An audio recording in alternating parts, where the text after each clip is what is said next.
Hi, my name is John, and today I'll be going through this New South Wales Selective Writing exam and how you can tackle it, which was recently done last month in March 2021. Let's get into it. For context, I will not be going through the exact writing task that was given in the exam. No one really has access to that in terms of the wording and how that's actually set out specifically. However, after the exam, I did speak to a couple of my students, so I have a pretty good understanding of what it will be like. So I had to recreate it. It's probably around 90%. Close enough, which is good enough where we can kind of get the gist of what they're trying to make you write in the first place. I'll be writing and going through conventions of that writing task, the format that you need to do it, and some common pitfalls that you need to avoid in order to get the best marks in it. Before I dive into helping you understand the question and what they're trying to assess in this actual test, I think it's important to note that you have to compare the information that I shared today with other sources in order to make your own informed decision. Is what I'm sharing today the best advice that you can probably hear? Potentially not, but it's definitely going to be leading you into the right direction, and it's probably going to be pretty good, especially because I do have a couple of years of teaching, and I've gone through the selective process where I've attended both Penrith and Girraween High School here in New South Wales. Let's first look at the heading. It says chaos at the beach. This gives us a general inclination of what the text will be making you write about. So we know it's going to have lots of things happening at the same time, simultaneously, maybe lots of events going on, it's chaotic, maybe a fight, some disputes occurring if there is going to be a complication. That's something that we can expect from this already. We know the general location, it's at the beach, so it's not at the forest, it's not at your home, it's at the beach. In the next sentence, it states that a shipping container filled with party merchandise spilled over and washed up on shore. From this sentence alone, we can actually know that it reaffirms our expectations from the heading, as well as there is going to be lots of things happening. So what is a shipping container? It's essentially a box that is put on large delivery boats and ships, take it in terms of cargo to different countries and different locations to deliver goods. In this instance, one of those shipping containers spilled over and actually had a lot of party goods and material fall out, making an entire mess from that. We know that it's definitely a mess, and we have to use words that kind of coincide with that. These will be making it so that it's chaotic, as well as creating a sense of mayhem in the area as well. Chances are you'll be using high modality words to make sure that it's very strong. So you must fix it up, must clean it. There's a huge ruckus going on at the same time, and you can use descriptive words to kind of showcase that, whether it be figurative language or some different types of literary techniques as well. On top of this as well, we know the verb is spilled, and when you think about the verb spilled, you know it's a bit of accidental. You spilled over this. I was trying to fill up this cup and it spilled over. So the same thing happened with the shipping container. It just spilled over, so it's an accident. So what you'll be writing about is this happened in an accident, and since accidents do happen and occur, how do you actually resolve this? How do you address this? And how did it happen in the first place? So those are things that are kind of happening in my mind. And what are some synonyms that you can use in terms of chaos? Maybe words like pandemonium will actually be really good. So that's when you kind of want to think about synonyms to those words and those keywords, because if you always keep using shipping container, shipping container, shipping container, or chaos, chaos, chaos, it's not going to make your writing look very sophisticated, and you are going to lose some marks in terms of vocabulary that you actually employ. So instead of shipping container, you can mention it as in terms of cargo, in terms of the transportation that you're actually using. This is also one of the reasons why I try to get all my students who are studying English with us to improve and learn new words every single week, so that they can integrate and utilize it and actually apply it into writing tasks such as this. Because if you're only using one-dimensional words and you're using it over and over again, you're not going to get the marks that you actually need. The next line has plastic wrappers, streamers, and balloons are just some of the items that spilled on the beach. So essentially what this suggests is that they have specified certain items that actually spilled on the beach. So you definitely have to mention those party goods specifically. It doesn't have to be in that order, but you have to mention them and elaborate on that. But in saying that, you also have to talk beyond that as well. So what are some other party goods that could also spill on the beach? Because they mentioned that it was only some of the items. not all the items. So this is an important key factor as well. So maybe things like a piñata, some lollies, candles, and the list goes on. And then you kind of mention that and tell that all of these came out on the beach and what are the consequences of that. Did some of them go into the ocean, and then that can have a bit of an environmental impact in terms of cleaning it up? What happens to the local wildlife, or maybe even the ocean animals as well? What happens to the pollution on the actual sand? Who's cleaning it up? Those are the questions that you'll definitely have to think about. If you only talk about the things that they actually mention, and you don't expand on it or talk about it in a more deeper sense, then essentially you're not going to get those marks either. The last line of this question is, there was a large party and it became really chaotic. So this gives us quite a few questions, and it's really up to you and how you want to elaborate on that. So did the party occur because it spilled? Was there already a party and then it spilled? So the consequences of this is because maybe all the party goods came out and then people were like, hey, let's party with all the goods. Or were they already partying and they saw everything happen in terms of the shipping container falling over and then spilling all these goods out, and then what happened there in terms of the ramifications. So it's up to you in creative writing piece, or you might have another take on this altogether. It's totally fine as long as you back it up, as well as write in a very coherent and structured approach. The next part of the text is an image of the beach. I asked a couple of my students if there was anything in there particular. Was there a person? Was there a sunset? Was there anything at all? But they said literally just, or unanimously said, it's just a picture of a beach and some mountains behind it. So essentially what will happen here is that you have to usually mention it. And if it was just a generic beach picture, then just talk about the sand, talk about the water, and talk about whatever in the background. But later on, if you get any text in the next year or the year after that, in terms of the selective exam in any writing task, you have to explicitly mention and relate to the image that's also attached as well. So if there's someone strolling on the beach, then you have to talk about that one person. If there's the shipping container and you can actually see it in the picture and you kind of know the shape of the or how it kind of looks like, then you have to specifically do that.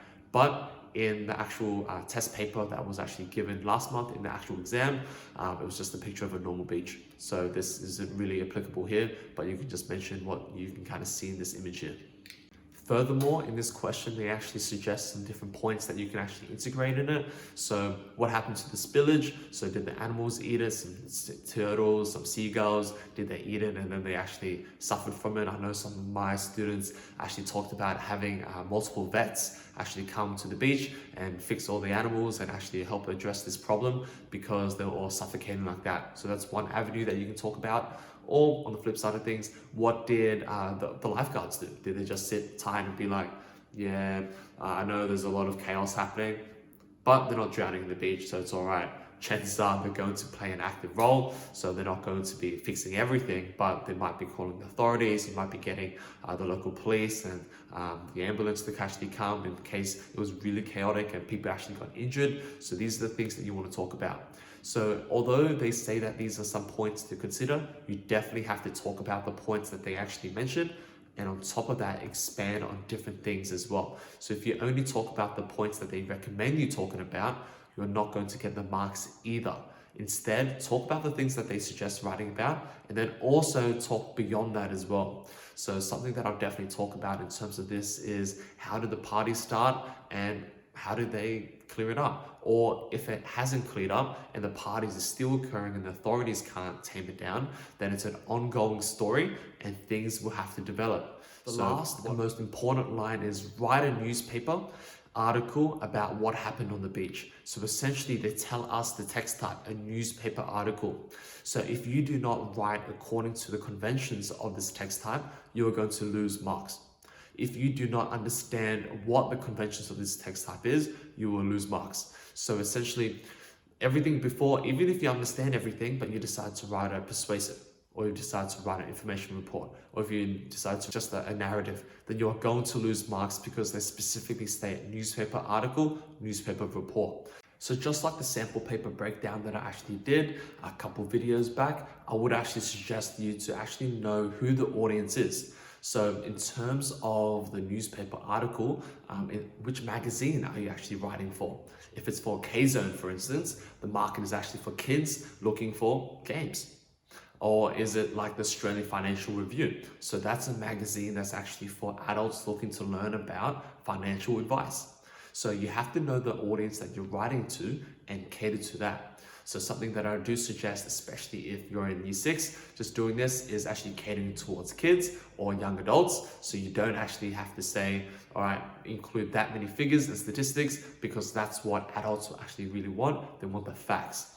However, you will have to include some moderately facts, but you can also integrate it with some more narrative things and more descriptive language, which is more catered towards the younger audience. So know who your audience is, and if you know who they are, then you can cater the language that you actually use and the type of writing that you actually use in order to get them engaged. Following this, you have to know what is in the conventions of the newspaper article in the first place. So some of the things that you can kind of say in no particular order is definitely address the 5 W's and H: who, what, when, where, why, and how. So you have to address who's happening, so who's actually in it, what's actually happening in the first place, where is it occurring. So it does say beach, but what's the name of the beach? There's so many beaches in the world. Or which country is it actually in. So you got to tell me about this. How did it occur in the first place? Why did it occur? And then this kind of goes on.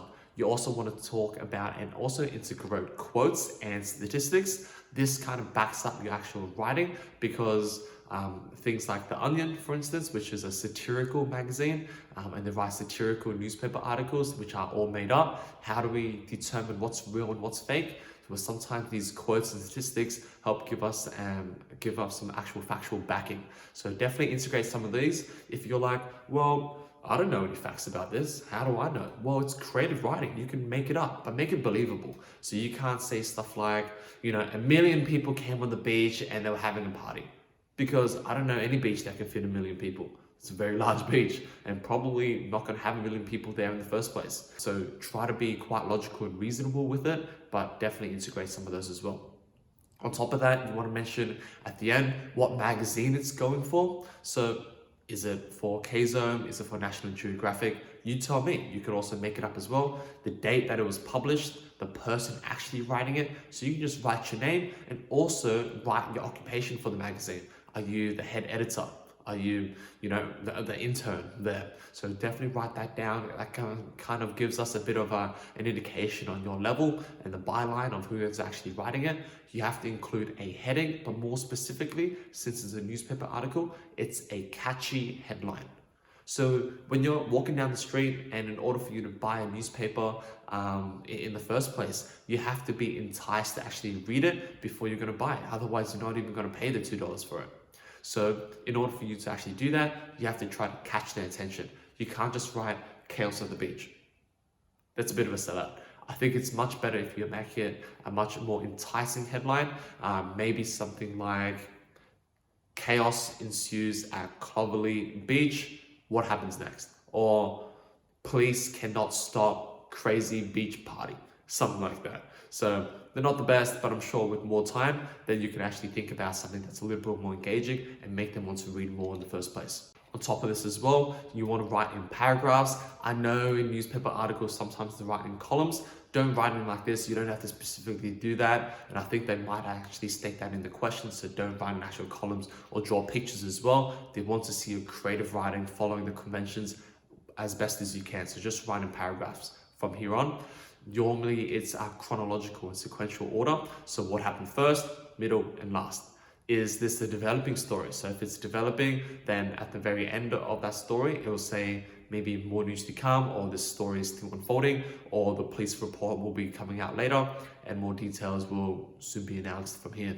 Normally it's also written in third person as well. So you want to talk about the names, you don't want to talk about I or you. So the reason for this is because when it's written in third person, it usually gives the impression that it's a more unbiased point of view actually writing this. So the benefit of this is that when you're writing a newspaper article, then it gives you a little bit more credibility, which is very beneficial here.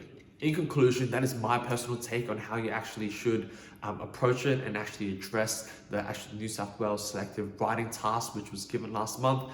Like I said before, it's not the exact writing task that was given, but it's close enough. And the gist of it should be beneficial enough for you to actually use in order to prepare yourself for the next year or the year after, Or if you've already done the exam, then you can kind of think and compare if you actually followed some of the things and approaches that I kind of suggested by writing. If you didn't, let me know. You might still be right. I'm always happy to learn about new things. Or if you did, great work. And I think you should expect a slightly higher mark as long as you executed that properly.